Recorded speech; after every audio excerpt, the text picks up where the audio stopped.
Hey everybody, it's Michelle LaVore and Devin LaVore coming at ya. And we're so glad that you're here, and we just pray that you guys are going to be greatly encouraged by what the Lord has to share today. It was just a really awesome morning for us, and that's what we're really going to be sharing with you.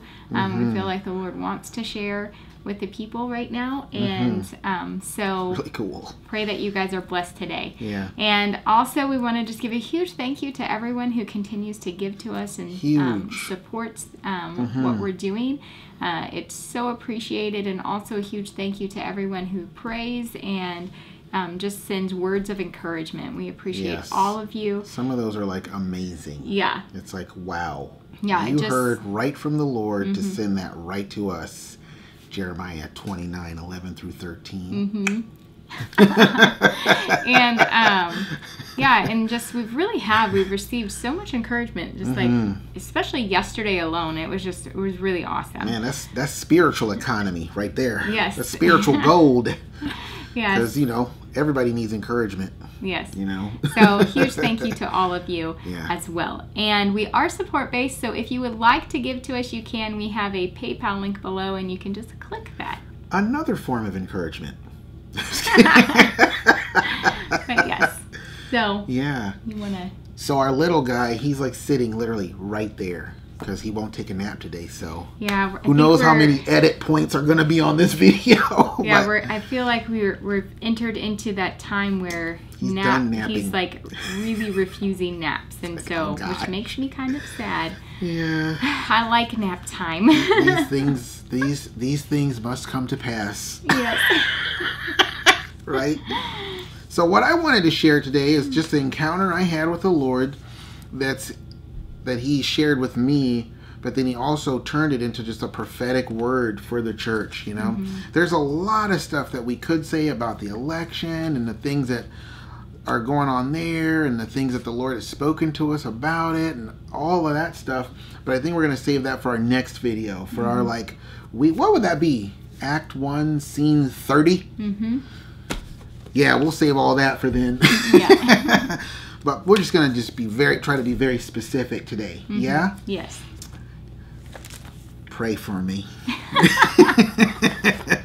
So this morning, woke up, and it was a really significant word to get from the Lord this morning after everything that's been going on with us and prayer and in the Spirit and everything that's been going on. And I woke up, and right away I got Mark 1:11. Which says, and there came a voice out from within heaven, "You are my beloved Son. In you I am well pleased." Of course, this is when Jesus comes to get baptized, and then after that he actually goes to the wilderness to get tested for 40 days, 40 nights, and all that, right? And so I'm just going to just read from my notes what I got as I was getting it. And it kind of gives you a little bit of a sneak peek into my actual process and how I hear from the Lord and how I get things. So I got the Mark 1:11, and the Lord began to speak to me about this. He said, "The pleasure of the Lord, the delight of the Lord, the favor of the Lord, the face of the Lord." All these things were just coming to me, and I was like, I knew they were coming to me, and I was writing them down. I felt like a secretary of the Lord. The shining of the Lord, and I really felt like the face was shining. Let your face shine down upon us, type of thing. The covering, protection of the Lord, all of these toward you. So that first page, I felt like that's what the Lord was saying. He's like, the pleasure, my delight, my favor, my shining face, my covering, my protection, it's all toward you. So right away, the Lord's speaking to us about, or speaking to me personally about just like how much he just loves me and delights in me. And I'm like, well, this is a great way to wake up. And then I was reminded of a couple visions that the Lord gave me when he was expressing himself about like how much he loved me. I can't get into those right now, but they were powerful encounters that I had with the Lord. But he's like, "Devin, this is how I feel about you." And they were crazy and weird and awesome. But it was like, wow, you feel that way about me? One of them, I had bawled like a baby. I was like, I had no idea. And I was like, why do I not have an idea? I want to live in that moment right there. I want to live in that revelation. That's how you feel about me? This is a great encounter. This is a great moment. And I know this is you, and I know it. So it's true and it's real, but I feel like I've come up out of the clouds and I've seen this great revelation, and now I'm going to go back down into where the darkness and the battle and the craziness is, and I'm just going to forget about it. I know I want to live in that. I want to live in that revelation of how much you feel about, or what you feel about me, and how much you love me. It's like, I want it to make me uncomfortable. I want to be miserable. You know, I'm just kidding. little movie reference there. I want to be miserable. Anyway, no, I don't want to be miserable. It's just, it's a joke. I'm losing myself here. But oftentimes, like when the Lord appears also to me in a vision, he's often extremely happy. There is another vision he reminded me of where he comes to me to bless me, but the first thing I see is his shining, smiling face.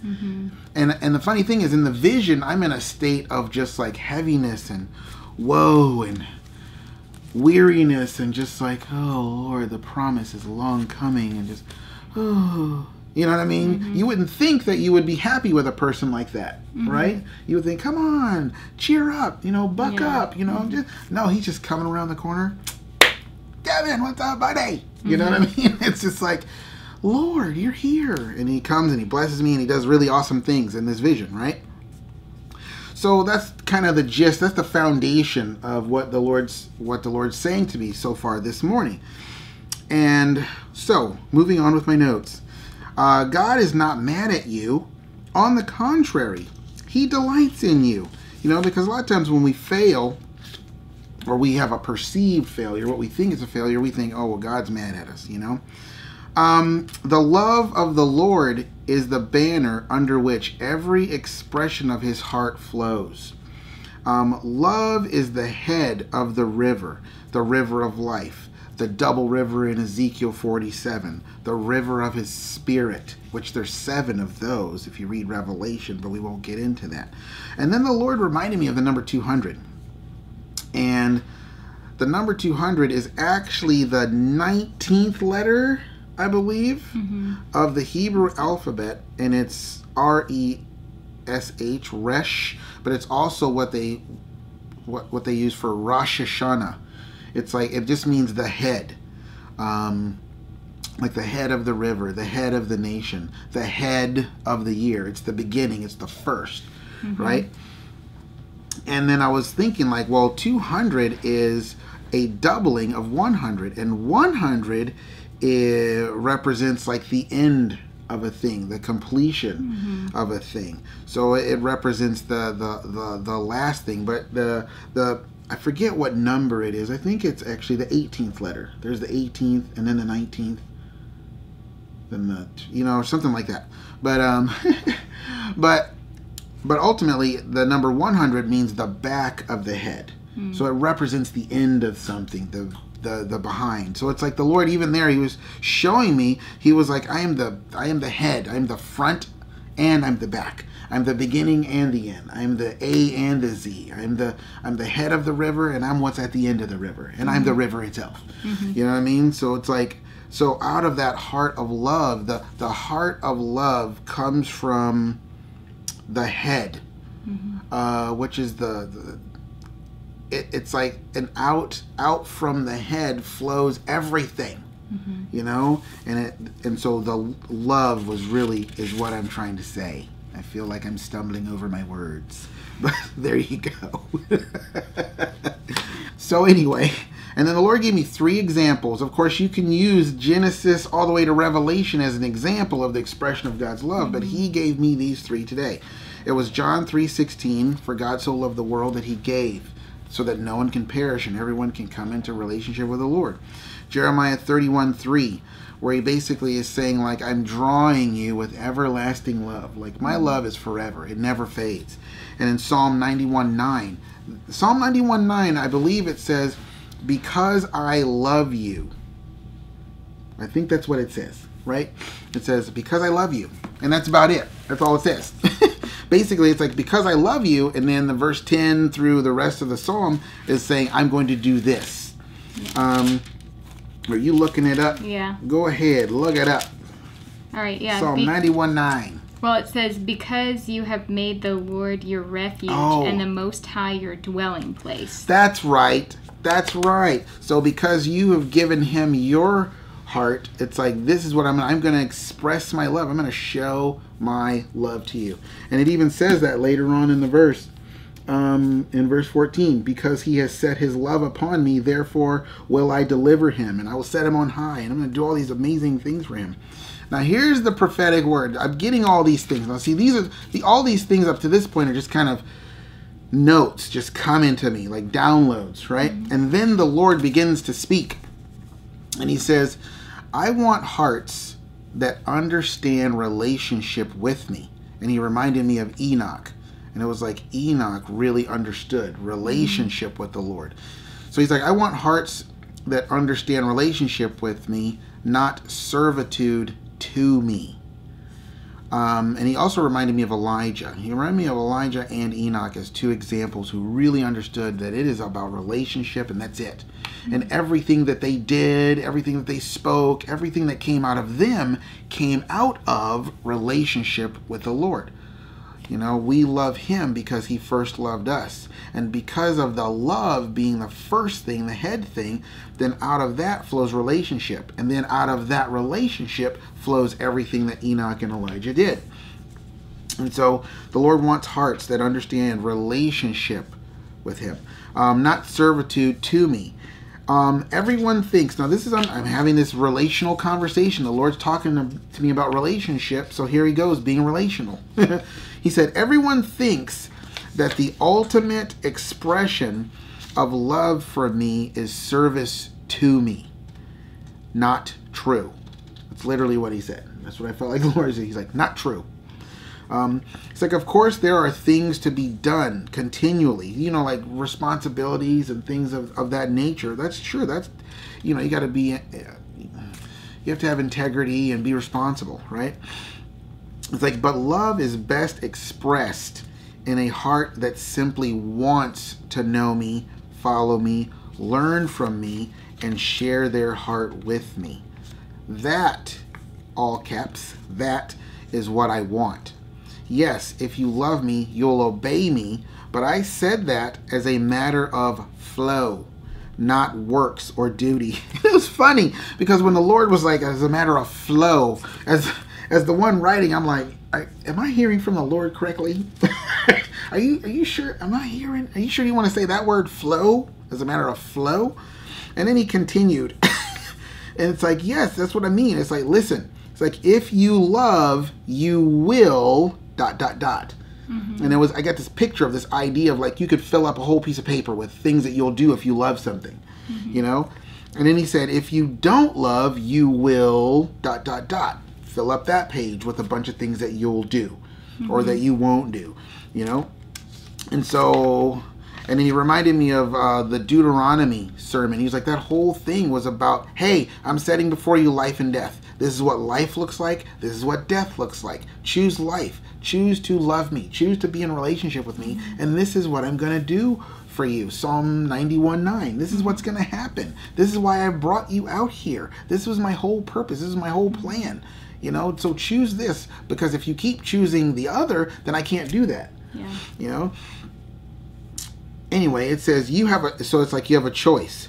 But those who have already chosen me will find themselves following and obeying without clocking in to do so.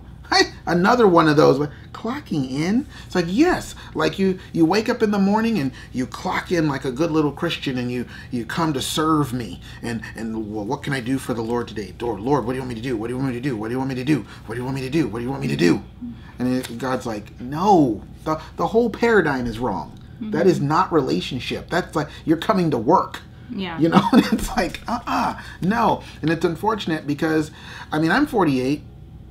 You're less than 48. No, you're 37. And so that's the entire environment that we've been raised in, is a works serve the Lord mentality. You know, and it's like every disciple who followed Jesus was serving the Lord by following him. Every disciple that just pursued him and asked him questions like, Jesus, come on, Jesus, tell us this. They were serving the Lord. Yeah. They were serving the relationship. And the Lord's like, the whole paradigm is wrong. You know, it's like you're not clocking in to have a relationship with the Lord and do the kingdom work. And it's like, no, it's wrong. I don't know how this is going to come across, but that's what I felt like the Lord said. It says, when you want to do it, it's like it won't be a duty, but a delight. And he reminded me of the prodigal son versus the brother who stayed.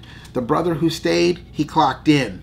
The prodigal son, can't get into all of it. The prodigal son, even though he was in the pig slop, he still referred to himself as a son and separated himself in his heart from his identity as a son from the identity of his father's servants. He said, even my father's servants are living better than me, so I'm going to go back and see if I can be one of them. You know, and it's like he was degrading himself from a place of a son because that's what he knew he was. Can't get into all of that. But it's like there's a huge difference between serving the Father and loving the Father. You know, the Lord said, those who delight don't have to be forced.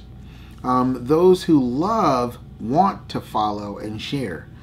But you must beware of the yeast of performance, which becomes sour grapes in the vineyard of our love. I was like, oh, you went a little Song of Solomon there on me, didn't you? And duty equals performance equals working for love and approval. And the Lord was like, love can never be earned. Capital N, ever. Love can never be earned. It must be given willingly. Either a person likes you or they don't. And that like or dislike comes from you expressing yourself. And then the Lord said, I'm bringing love back to my church. I'm bringing love back to my bride.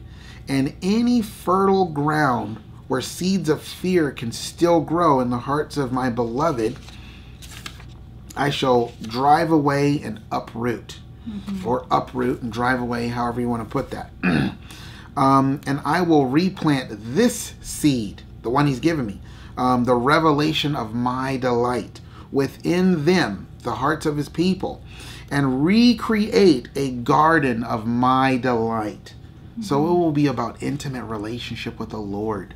The Lord gave me this vision a long time ago. It was like back in 1999 or 2000. I just got this. I was feasting on this thing for years, and it started with the resurrection of intimacy with you. And it was almost like the Lord was like saying, this is gonna be your calling. This is your destiny. This is gonna be who you are. You know, it's about. And I was like, well, if in order to resurrect something, it first has to be dead. You know, like you've been telling us, resurrection only works on dead things. And little did I know, 20 years ago, 20 some years ago, that the church had already been living in a death. It had been in a zombie state for a long time anyway. Even before I got saved in '94, it had already been there. And it's like, I'm like, wow. And so, but he put that in my heart that long ago, like resurrection of intimacy with you. And I can't get into all the years of stuff that the Lord put into me about what that means and what he's going to do and how he's going to do it and what the people are going to be like and how things are going to respond. Even when we read things like Ezekiel 47 and that double river and all that stuff, all of that still relates to that same vision he gave me about the resurrection of intimacy with you. And this is what he means. He's like, I'm going to put my delight back in. I'm going to remove the service mentality that comes from a spirit of religion, is really what it comes from, and performance. And it comes from a place of fear. I'm afraid, therefore I'm going to serve God. And if I serve God, he'll be happy with me, he'll be approved of me. And the problem with that is it completely takes the cross and the blood of Jesus out of the picture. And it's all about you and your effort. And the Lord's like, that's not relationship is not about performing well and all that. It has nothing to do with that. I mean, naturally, in a relationship, you want to learn from the person and go, oh, you don't like that? Okay, well, I'm not going to do that. Ooh, Michelle likes this. I'm going to do that. Oh, here, Michelle, here's some flowers. Oh, thanks. Okay, she doesn't like flowers. Oh, you're never going to live that one down, are you? No. I bought her some flowers. When was that? Like on her, like, second. It wasn't too long. Pretty early on. It's pretty early on, like really early. And you're like, oh, thanks. And I was like, wow. Okay, well, you don't like flowers. That's cool. I discerned in the spirit something there. Okay, so I'm just going to finish this part right here. All fun all the time at the LaVore house. That's not true. What was he talking about? Within them. Okay, so and I will replant this seed, the revelation of my delight within them, and recreate a garden of my delight, intimacy with the Lord. That's right, resurrection of intimacy with you. No more fear that produces duty-based relationship and service. Just love, only love all the time. And he said this, it is my dream. That blew me away when he said that, because there's a funny part to that, but still, he's like, it is my dream. Like that's literally that is what the dream of my heart is. To have a group of people, have an abundance of people whose hearts are just for me. Not what I can do for them, not what they want me to do, some miracle, some blessing, some promise, I'm not, hear me out here. Just they want something from him, because he's God and he can do it and he loves. Okay, then do this for me. It's like, that's fine. God's totally fine with that. But it's like to have a people who their whole hearts are toward him, no matter what, like Job, like Enoch, like Elijah. Doesn't matter what you take away, what you give. My heart's for you. That's it. Done deal. What's next? He's like, that is my dream, to have a bunch of people like that. So, what were you? Well, you had a little something. I did. Well, basically, when you were talking about like delight, it reminded me of Isaiah 62, and it's verse 4, and it said, "You, Judah, shall no more be termed forsaken, nor shall your land be called desolate anymore, but you shall be called Hephzibah. My delight is in her." Girl, you rock that name. And and your land shall be called Beulah, married. For the Lord delights in you, and your land shall be married, owned and protected by the Lord. And it really just reminded me, when we were talking this morning about all of this, it's like the picture of just really what God is trying to sow into his people. And it really is about his love coming into our hearts, that would be the place that he, it's that foundation, the foundation of love. And we've talked about this before, but again, it's like there is this picture of marriage. And in marriage, you have two people who love each other, who come together. Yeah. And it's like, that's what the Lord wants. He wants people who want him in the sense of a husband and wife, desiring to be together, desiring to love one another, desiring to live life together and go forward. And so I just think that it's interesting in this particular verse, he's using both my delight will be in her, but also that she will be called married. And so it's like there is a delight of the Lord that he's going to sow in his people, but there is also that love, like a marriage, that he's really trying to create. And so it just really made me think about, I've had either visions and or just like the sense of the word of the Lord for what he's doing, as far as like, I know you were talking about, God doesn't want us to just have, be going, go to him all the time with just like, this is my list of what I want you to do. Can you check it off the list kind of things? He's not Santa Claus. But But it's just this sense that the Lord is like, I believe God has placed promises and desires upon people's hearts, and he's purposely brought them out because he's like, I want you to see how much I love you. And I just believe that when the fulfillment of the word comes in our lives, when the promises become fulfilled in our lives, it is going to demonstrate in a way that is so personal to us that it will just activate this love in our hearts that will flow. And I just believe, we are in this play of restoration, and the Lord told me it's a play of restoration, but it's a love story. And so it is a story of his love and our love, because I believe that... And a marriage feast. And a marriage feast, yeah. So it's all of those things. Love and marriage. It is. And so I just believe that God is just like, he's really brought out all the promises, all the words, because he wants us to be aware in our hearts of what he's fulfilling and what he's doing and how much he loves us and how much he delights in us. And it's not about, okay, you've done this thing enough, and so finally I'm going to answer the prayer. It's more of like, no, I've brought you on this journey so we can develop relationships, so we can walk together through things, and I want you to see my heart in all of it. And then we can enter into marriage really on this place of, wow, I love you, you love me, we can go forth. And I really felt like the Lord, when we were talking about fulfillment of promises, I really believe that the Lord was showing that when the promises are fulfilled, what it's going to do to the hearts of his people is that it will really be an establishing and being deeply rooted in the love of God.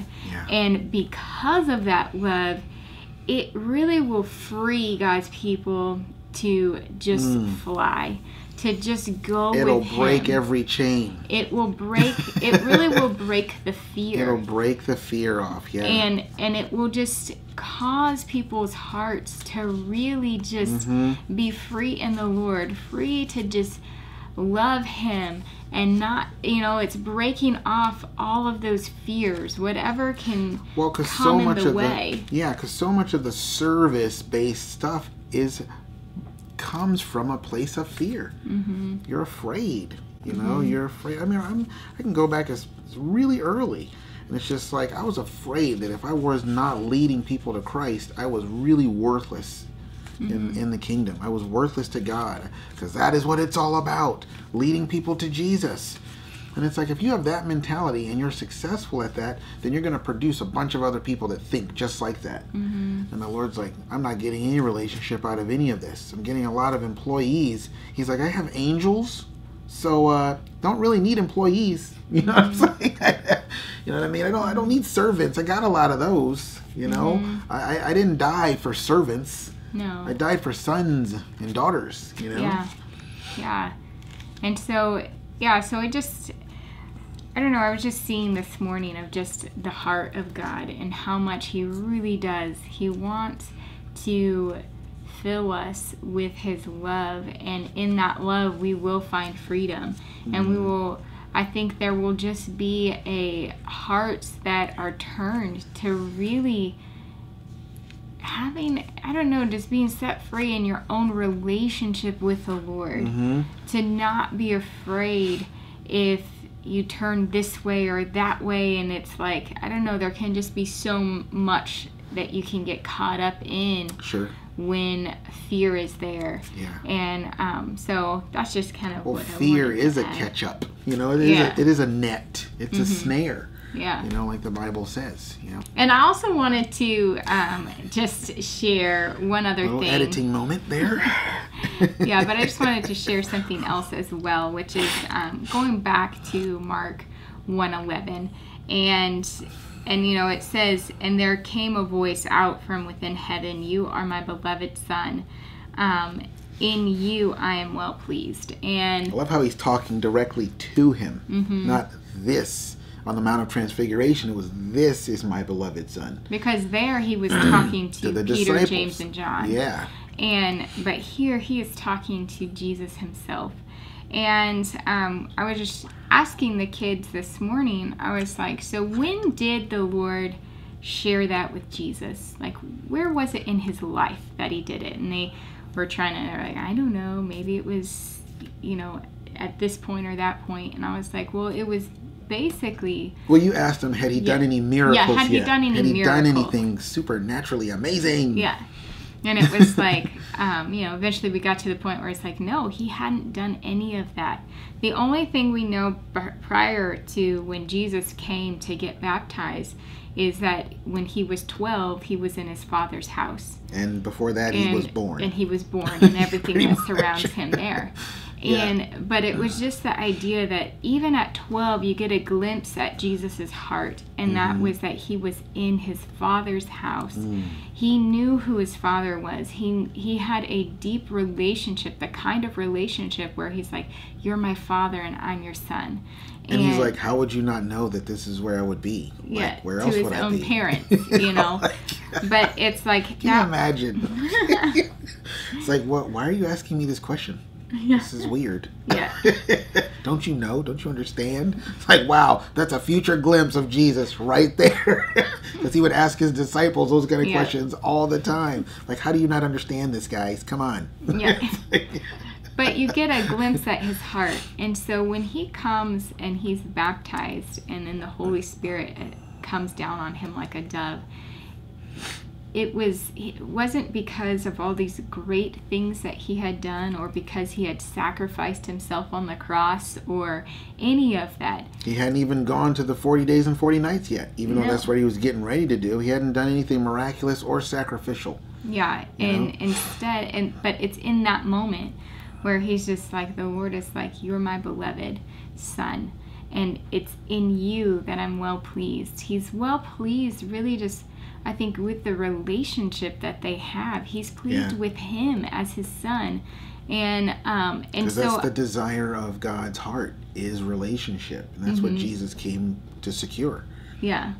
And so I just thought it was just super significant to really highlight that, because I think so much of the time, many believers, we do get caught up in the performance, and we tie, I think we tie the, going to heaven and hearing, well done, good and faithful servant, with the, in you I'm well pleased. I think, like your heart ties those two together, and you want to just like, it's like, ooh, so if I'm a really good servant, then the Lord will, tell me that he's pleased with me. Yeah, so let me double Dutch. Let me jump in here real quick. So then what do you do with all the people that Jesus said? See, because I'm saying, like, if it's about serving and serving well, what do you then do with all the people? What's the difference here? What's the common denominator here where Jesus says to many, he says, in that day, in Matthew chapter 7, in that day I will say to many people, depart from me, I never knew you. And these people that he's referring to are people who come to him. He said, many will come to me, saying, Lord, did we not do many great mighty works in your name? Didn't we do all these great amazing things in your name that should garner your approval and acceptance of us? Because, I mean, look at what we did. How would how could you use us in such a way unless we were so greatly approved by you? Come on. He said, I'm going to say to many. That's a scary thought when you think about it. And it should sober some people up. Because this is Jesus, who never fails on a prophetic word, by the way. He said, many on that day I will say to you, like, depart from me, I never knew you, you worker of iniquity. For though I put my spirit and my power upon you, sure to get to the people who really wanted to know me, you yourself, you don't know me. You didn't want to know me. Relationship with me was not what you were about. You were about your ministry, and you were about your thing. You're about your subscribers and your views. Now, that's the thing nowadays, It's not so much about church attendance. It's about who's listening to us, how many Facebook likes, how many, you know what I mean? It's all about the numbers, which has always been anyway. Even like back in Little House on the Prairie days. It was like, oh, how many numbers you running? You know what I mean? It's all about that. It's like, if that's what it's about, then you're never going to know the Lord. You're not. You're not. And the Lord said there's going to be many who I say that to. But there's going to be a few who I say, oh man, thanks for feeding me. Thanks for clothing me. Thanks for visiting me in prison. It's like, what? I don't remember doing that. Oh, no, you did. Let me show you. Because you loved me and you set your heart upon me and it was all about relationship. You were just following and obeying by the Spirit anyway. You didn't even realize you were doing it. I mean, sure, there was maybe some consciousness of it. It's like, oh, I'm just going to do this for the Lord because I have to say it again. I'm telling you, it's like whenever you give, you want to give as if you're giving to the Lord. I'm talking about money. When you give money to a ministry, okay? It's like you want to give as if you're giving it to the Lord. Like, would you give this to the Lord? Is this the Lord saying, hey, I would really like you to do this? Then do that. Because see, this is another thing, particularly for me who's a giver. I could be wanting to give. And the Lord's like, don't do that. So then what if I just go ahead and give anyway? See, to everyone else, it looks like I did this great thing. But the Lord's like, I don't approve any of it. I told you not to do it, but you did it anyway. Go ahead. Just go ahead and do your own thing. And then that word, worker of iniquity. Iniquity, there's sin, there's transgression, there's trespass, there's iniquity. All those words are used. Iniquity is a self-will. It's working your own will. And so basically the Lord's like, there's going to be a lot of people that I'm going to have to deal with on the final day of judgment who were working their own will in my name.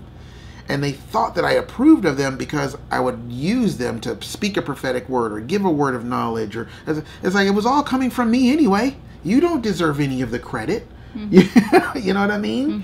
And look at Jesus. If anyone deserves the credit, he does. But he gave all credit back to the Father.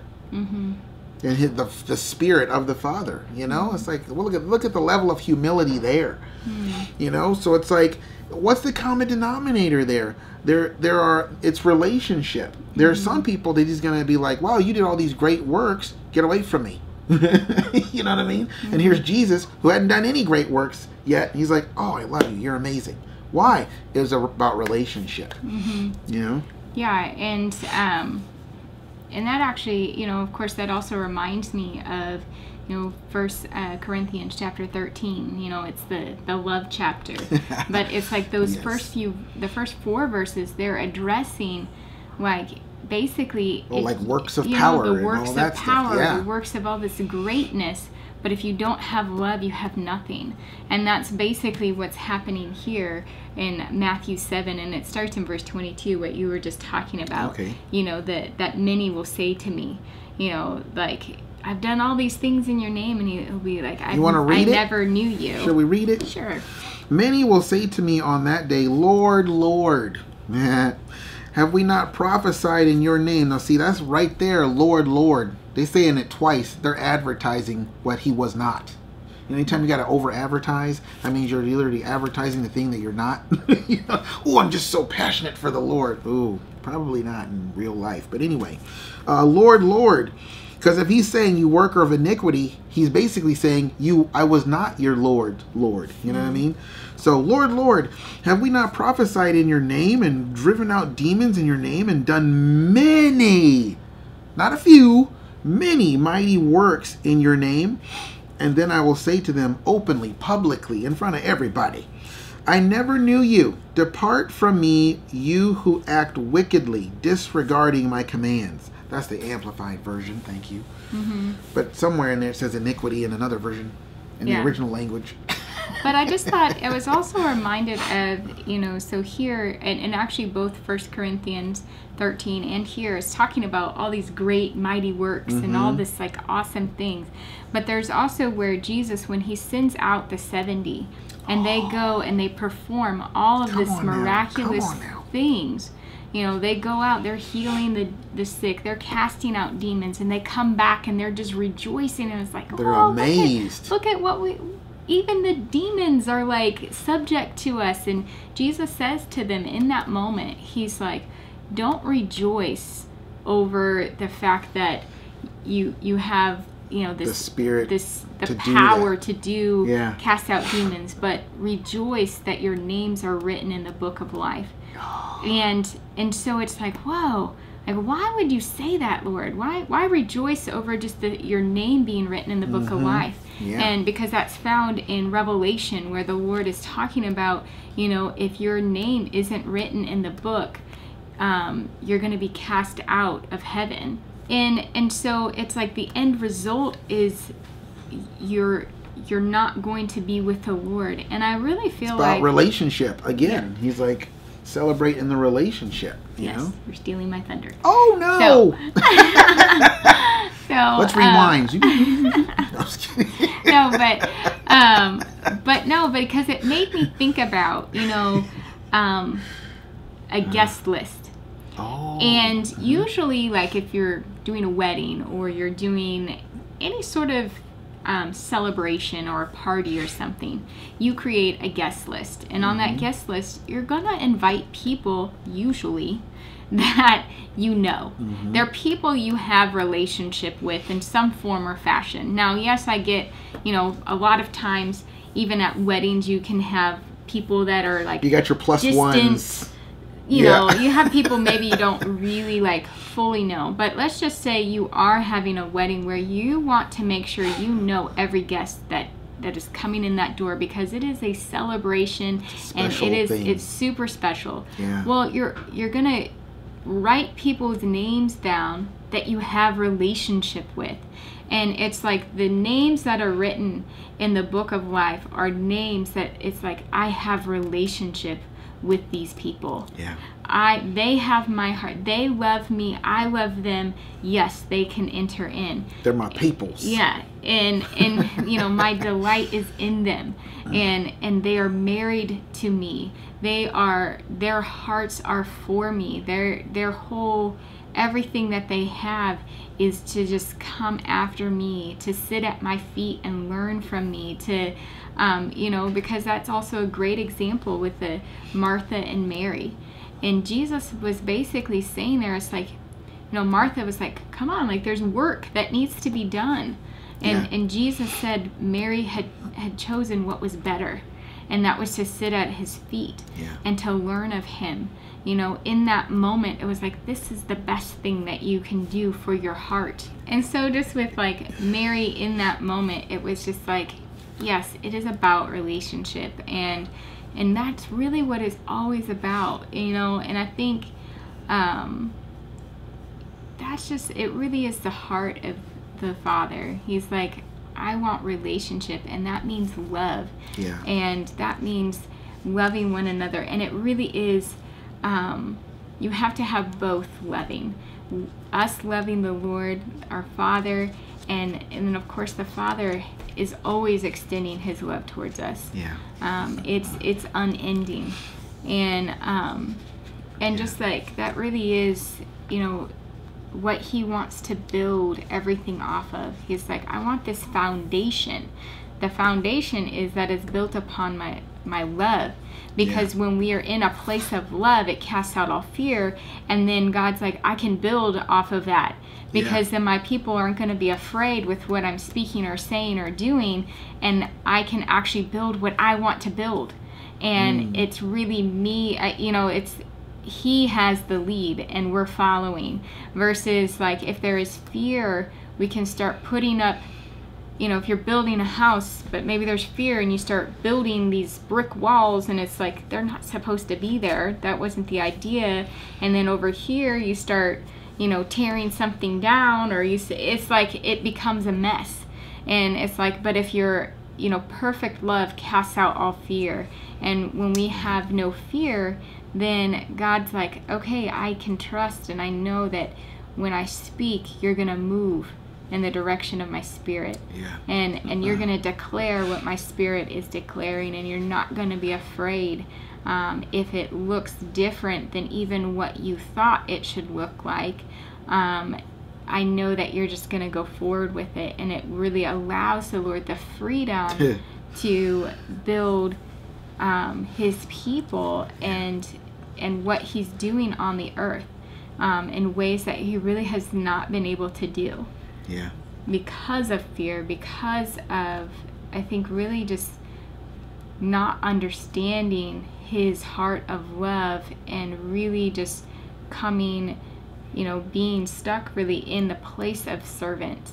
And the truth is, like you said at the beginning, it's like when you love, you go, you flow with the Lord, and so you are doing. Yeah. And it's like the Lord just knows that. He's like, well, of course, if you get married, you love one another, you just do things for each other. Yeah. It's like, oh, hey, I folded your laundry for you. You didn't have to even ask me, but it's just like, because I love, that's what I'm going to do, that it just flows. It just happens. And because you know the person also, you know the things that they like and the things that they don't like.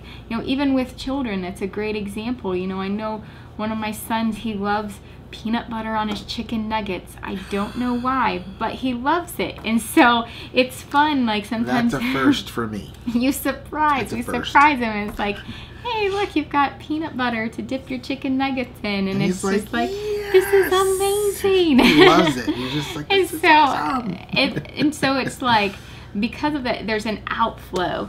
When you love someone, things start flowing out. And what flows out, though, is what they like, what their heart's desires are. And so I think that also another thing that I think is just really amazing is it all ties into with Psalm 37:4. And this morning, because it was talking about, like, if you delight in the Lord, he will give you the desires of your heart. So it's Psalm 37:4. It says, delight yourself also in the Lord, and he will give you the desires and secret petitions of your heart. And this morning when we were talking about just delight and how it really is relational, it's so relational. It's like when you delight in a person, it's you enjoy being around them. You just like, you want to know their heart. You want to know about them, what they like, what they don't like. And so that's the delight that the Lord is talking about. And it's like when you delight yourself in him, he himself is also going to be doing the same thing. He's like, I delight in you, so I want to give you what you desire and those secret petitions of your heart, because it's my way of saying I love you. Something must have happened on his show. Yep. And so a little twist in the story there. And so the Lord is just saying, like, I love you. And so I just really love that, because it really, again, it's relationship with the Lord. It's about coming after him. And I think that even in that, sometimes the delight yourself in the Lord can, if it has the leaven of performance, it can become, ooh, how do I delight myself in the Lord? Okay, come on, let's do that. Is there a package? Is there a book? Yeah. Did anyone come out with something about a YouTube channel? Come on, let's go. Let's figure out how we can do it. Come on, let's do it. Yeah. And it can become, it's like a checklist, or don't do that. Like you need to, this is how you do it. You pray and you read your word. Well, you'll find yourself doing it and you don't even realize you're doing it, so to speak, because there's a flow. Oh yeah, delighting yourself. Yes. So I think that's really what we wanted to share with you guys today, is just that the Father's heart is that he really loves you, and he delights in you, and he wants to pull out the weeds of fear and performance and replace that with seeds of delight, seeds that know the Father's heart of love for them, and therefore we delight in the Lord and he delights in us. And it's really about relationship. And just having that intimate relationship with the Lord as a husband and a wife would, and just really knowing one another. And it's out of love that the Lord wants to work. He doesn't want it's not about just being good servants of the Lord. It's about having fellowship with the Lord in a place of love, and it's out of that love that all of the doing will come. And really then it becomes not so much a work as much as just a joy. It's that the easy yoke of the Lord, you know, where you're just like, all right, I love this. I love being able to just show and demonstrate my own heart of love for the Father by doing what he's asking, which is really what Jesus himself did. So that's really what we have for you guys today, and we really have to wrap this up. He did pretty good. Yeah. You know? Definitely done. He's like, oh, okay, guys, I'm done. Yeah. But we do pray that you guys are blessed, that you would just come to know the Father's heart of love for yourself, and that he would just demonstrate himself to you in such amazing ways. So until next time, guys. Which will be soon. Yes. Because we're going to make our Act 1 Scene 30 video here soon. It's going to be an interesting one. But yeah, so until next time, we love you, and we will see you later. Bye-bye. Bye.